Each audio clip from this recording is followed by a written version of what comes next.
নমস্কাৰ জনালোঁ সকলোকে। আজি এটা ধুনীয়া মাছৰ জুতি আপোনালোকলৈ আগবঢ়াই দিছোঁ এই ভিডিঅ' যোগেদি।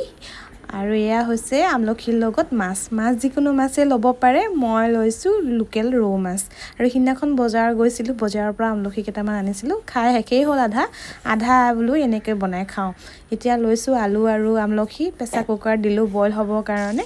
আনফালে মাছ কেইপিছো মই ভালদৰে ফ্ৰাই হ'বলৈ দিলোঁ। এতিয়া বইল হোৱা আমলখিখিনিৰ পৰা পানী মই এনেদৰে ছেপাৰেট কৰি ল'লোঁ। এই পানীকণ মই পেলাই নিদিওঁ, জোলত ব্যৱহাৰ কৰিম, কিয়নো ইয়াত আমলখিৰ ৰসকণ আছে। এতিয়া আমলখি আৰু আলুখিনি ভালদৰে মিক্স কৰি ল'ব লাগিব এনেদৰে। আৰু লগত লৈছোঁ পুদিনা পাত পৰিমাণটো বেছি ল'ব পাৰে, মই কমকৈ লৈছোঁ। পুদিনাৰ গোন্ধটো ইমান ভাল লাগে, যিকোনো বস্তুতে দিব পাৰে, যেনেকৈ মাংসটো দিব পাৰে। আৰু এতিয়া থাকি যোৱা তেলতে মই পাঁচফোৰণ আৰু জলকীয়াখিনি ফ্ৰাই হ'ব দিলোঁ। আৰু ফ্ৰাই হোৱাৰ পিছত এইখিনি মই ইয়াতে ঢালি দিম আৰু এচামুচ হালধি দিম। আৰু উতলিবলৈ মই গৰম পানী ব্যৱহাৰ কৰিছোঁ। উতল অহাত পুদিনাখিনি মই ইয়াতে দি দিম আৰু এচামুচ নিমখ আন্দাজমতে দিম। আৰু ফ্ৰাই কৰা মাছখিনিও মই ইয়াতে দি দিম।